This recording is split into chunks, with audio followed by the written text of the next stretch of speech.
Okay, I just want to go over the basics of trig graphs, sine, cosine, and tangent. This would not substitute for like a full-blown knowledge of all things with trig graphs, but it'd certainly be the basics to kind of scrape the rust off maybe. Sine curves, the period is 2 pi, which lets you know how long does it take to do its thing. And by doing its thing, I mean to reach all the values in sequence that it's got to do. So, for example, sine curve goes up to its max, starts at the origin, goes up to its max, comes down back to where it started, but now it's got to take on its negative values, come down here, and finish off back where it started in order to start that whole process all over again. The period, like I mentioned, is 2 pi, of course, but that's just if you're looking at, y equals the sine of x. Most notably, what we're looking at is graphs that have this form of y equals a sine b x minus h plus k. H is going to be your horizontal shift, k is going to be your vertical shift, and B and A are the important guys that let you know about. A is the amplitude. It's going to tell you about the amplitude and not exactly the amplitude.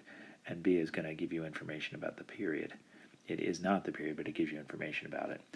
So, for example, if you had y equals 5 sine of, let's say, 3 pi x over 7, something like that, and you were asked about the amplitude of this function, would just be 5. It's that number there. However, even if our y value was negative 5, or I'm sorry, the a value was negative 5, the amplitude is still 5 because it's giving you this vertical distance away from the axis that the graph is going to traverse. The only thing that this negative would do is make the graph go negative first and then positive rather than positive and then negative. So the amplitude is like the absolute value of a. The period of the function is given by the formula 2 pi over b. So 2 pi divided by the b value, and in this case our b value is 3 pi over 7. B is always whatever number is directly in front of x being multiplied by x. So in this case we're talking about 2 pi over 3 pi over 7, and that means we're going to take 2 pi and multiply it by 7 over 3 pi. Pi's are going to cancel out, and we're going to get 14 thirds. So that would be the period of this function.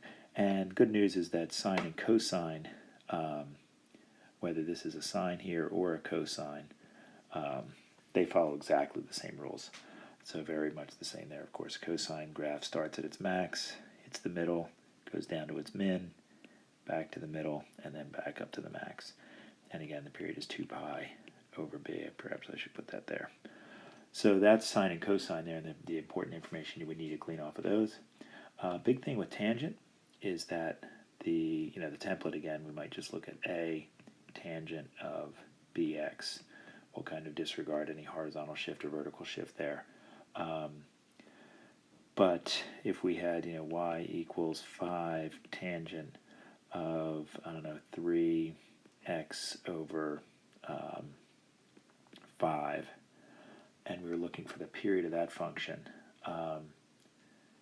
we would just say, okay, the period formula for tangent is pi over b, not 2 pi over b, it's just pi over b. So it would be pi over 3/5, which is going to turn out to be 5 pi over 3. Tangent curves have half their period to the right of the y-axis. This is, again, assuming that they haven't been shifted left or right, and half the period to the left. So if we find that half the period would be half of 5 pi over 3, which is 5 pi over 6. This guy would have a vertical asymptote at 5 pi over 6, and another one over here at negative 5 pi over 6. We don't really use the phrase amplitude when we're talking about tangent functions, but that a value, just for what it's worth, would have to do with what the y value of this function is at, say, the quarter mark through the period, which would be half of that distance, which would be 5 pi over 12. So if you plug 5 pi over 12 into this function, you're going to get the a value, which is 5. And negative 5 pi over 12 will get you a negative 5 down there. Again, not terribly important for the a value for tangent functions.